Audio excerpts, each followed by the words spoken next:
Hello, friends. This is Dave Hurwitz, executive editor at ClassicsToday.com, here with the Barbirolli Mahler box.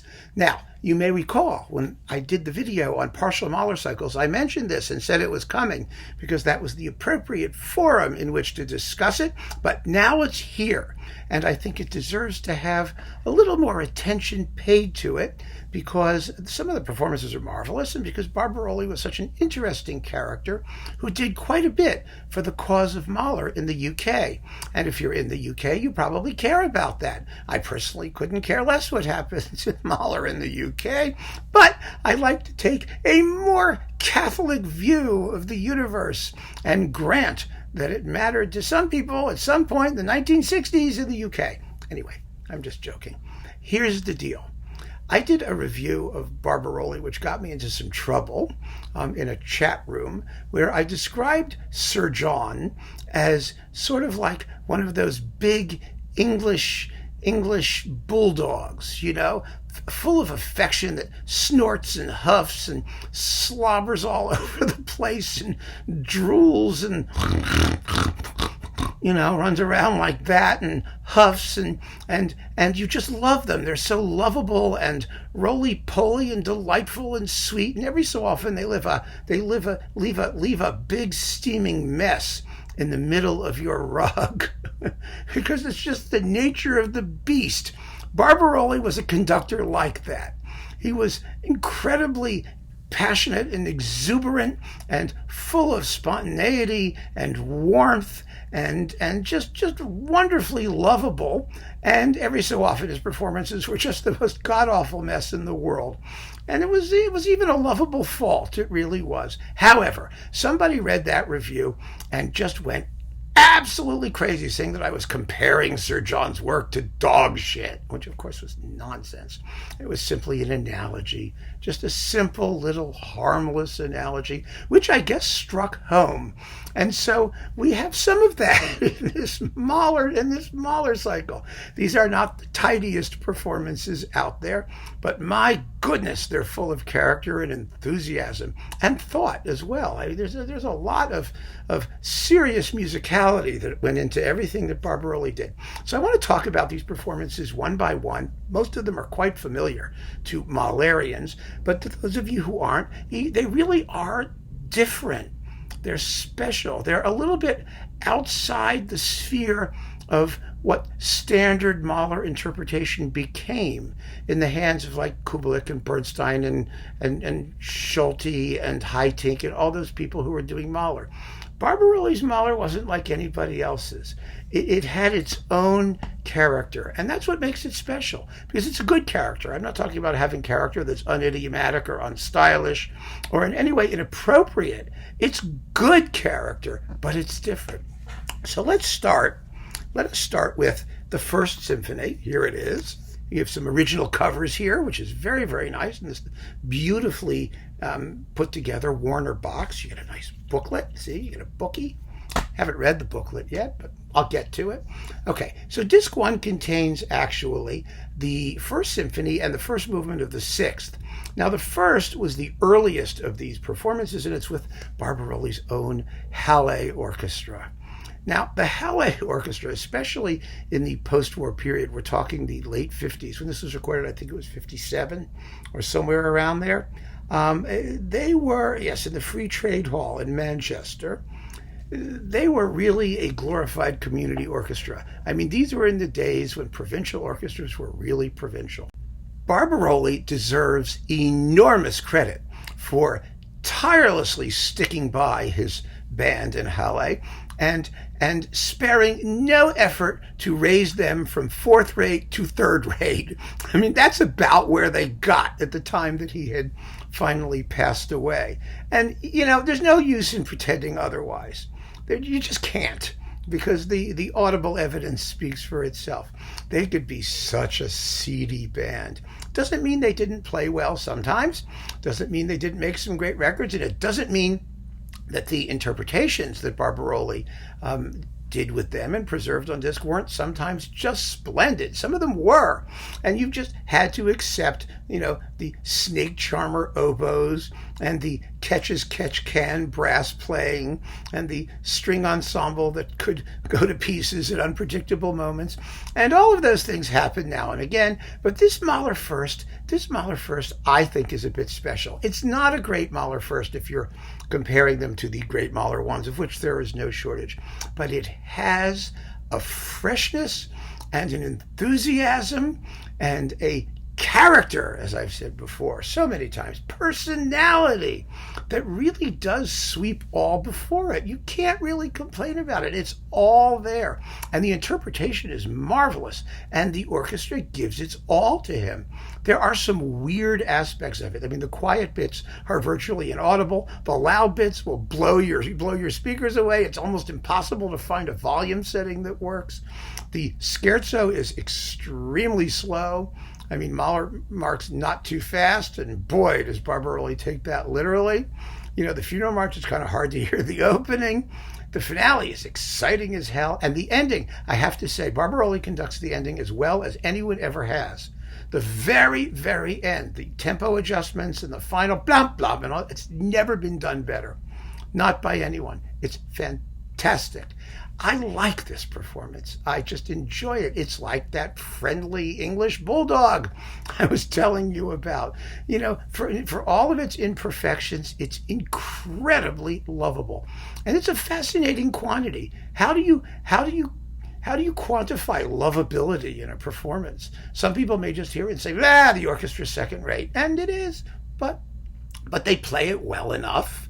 I mean, they're not doing anything terribly wrong. And you just come away from the performance thinking, wow, that was really something. I've heard something that mattered. And that's really all you can ask in a performance of a great piece of music, isn't it? To come away from it knowing that the performance has been an event. And this Mahler 1, this simple little Mahler 1 with the Hallé with no exposition repeat in the first movement, is an event. So there. Next is the Mahler 6. This is on the disc. It's not in the order in which Barbirolli actually made the recordings. But let's do Mahler 6. Here's this other cover here. The Mahler 6 is with the New Philharmonia. It is very well played. It is very beautifully recorded. It is very, very slow. Also, in the first movement and the scherzo particularly, the scherzo comes third. And actually, you know, I don't like the scherzo third, but in this performance, it kind of works.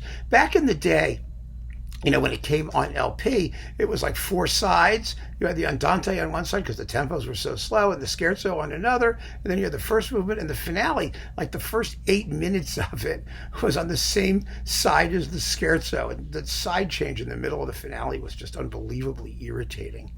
It really was. But that, of course, is not an issue anymore because the finale is 32 minutes and a bit, which actually is okay. I mean, that's comparable. That's not extraordinarily slow. It's really the first movement in the scherzo. The andante, the second movement, is also a nice flowing tempo. But boy, is this an intense and passionate performance. I love this performance, and I play it with the inner movement switched around. It was easier on LP, I guess, because you could just change the order around, but then you'd have to grab the LP off because the finale would start. But yeah, just play it in whatever order you want. And again, there's no exposition repeat in the first movement, which doesn't matter because it's as long as most performances with the exposition repeat. Anyway, it's a wonderful, gripping, dark, implacable juggernaut of a performance, and I just love it. I really do. It's just marvelous. And really, again, it didn't get all that much attention in the, you know, Mahler sweepstakes because Bernstein came out, and then Schulte was like such a powerhouse with the Chicago Symphony, and really fast and vicious. And Barbirolli isn't any of those things. Barbirolli is sweeping and lyrical and darkly emotional and expressive and probing. Wonderful, wonderful music making. Let's just leave it at that. Symphony number 5. This is one of the great Fifth Symphonies. It's a classic. It also has some daringly slow tempi in the second movement, and particularly the finale, which is 17 minutes long. It works because so much of the music is highly contrapuntal. When you have simultaneous lines going, then it really helps that you have time to hear them, to figure out what's doing in the music. And so, yes, the fugal sections in the finale take their time, but I enjoy listening to them. It doesn't bother me in the least. And what Barbirolli has is tremendous atmosphere in this music. The opening funeral march is not too slow, and he makes sure that you really hear things like the percussion, and at the climax of the finale when Mahler blows the whole thing to smithereens with a tam-tam crash, which in most performances is completely inaudible. Boy, is this audible. The scherzo has a wonderful lilt to it, and a mistake when the whole woodwind section comes in with a big descending scale just before the big climax, about a bar early, but who cares? It sounds fine. I mean, unless you have a score, you're not going to notice it. But it's Barbirolli. You find that discipline was not his thing. Spontaneity was his thing. And as long as it didn't fly out of control too badly, it's with Furtwängler too, a similar thing, then, we can accept the imperfections because they just don't make any difference. The adagietto in this performance is extraordinary. Absolutely extraordinary, as warm and songful as any performance, and also not too slow. It's what, 9 minutes, 8 minutes and a bit. It's actually 9 minutes 51 seconds. It's a little bit on the quick side for the adagietto. I mean, Barbirolli really understood some of these things, and perhaps because of his Italian roots, I don't know. He understood the vocal character of the music, and he made his orchestras sing. Always. And that makes a huge difference in all of this music, in romantic music, and in Mahler, and in all of the music he conducted. So, one of the great Mahler fives, definitely worth having. Oh well, it's all been good news up to this point, but unfortunately, there has to be a dud in the batch. And the dud is this Mahler 9, with the Berlin Philharmonic from 1964.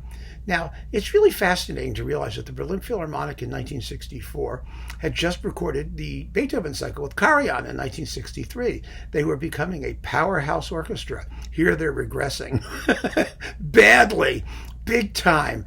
The playing is just not very good, especially in the rondo burlesque climaxes of the first movement. Surprisingly for Barbirolli, it's a performance that I think lacks conviction.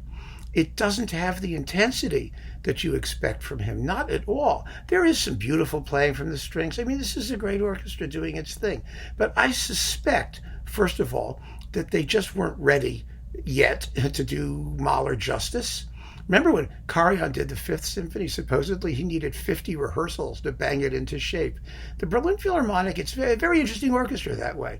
There's some stuff they do unbelievably well and some stuff they don't know and they can't play. James Levine gave an interview once when he did The Sorcerer's Apprentice about how much they had to rehearse it because they didn't know it and they really couldn't play it very well. And it's a very difficult work to do. It's extraordinarily difficult. And so, the Berlin Phil had its Fach. And in 1964, Mahler was not part of that Fach. And I think there really was a limit to what you can expect would happen when you had a guest conductor, essentially, come swinging in and making a record of a piece of this size and complexity. I wish that Barbirolli had done this, in London with the New Philharmonia, or even with the Hallé. Who knows what could have happened? I just think the performance would have had a greater sense of conviction than this one. I find this rather disappointing. So there's a dud in every box, and that's just the way it goes. I've heard, Barbirolli fans, of course, think it's fabulous because their slobbering Bulldog can do no wrong. But I believe that slobber is slobber, and we should call the slobber for what it is without necessarily having to detest the Bulldog. Everybody has their slobbery days, and Barbirolli had his. Finally, oh yes, Dame Granite, as she was known, Janet Baker. Janet Baker doing Mahler Lieder. You get the Songs of a Wayfarer, the Kindertoten Lieder, the Rückert Lieder, and another Rückert Lied, Ich bin der Welt abhanden gekommen, twice, is on here. And this is one of the most fabulous, fantastic, gloriously sung, fabulously played, amazingly conducted, magnificently done, fabulous, terrific Mahler discs ever. Do we need to say more? And we have the Hallé Orchestra accompanying accompanying for most of this, everything except the Rückertlieder, I believe. Yes, the Rückertlieder is the new Philharmonia.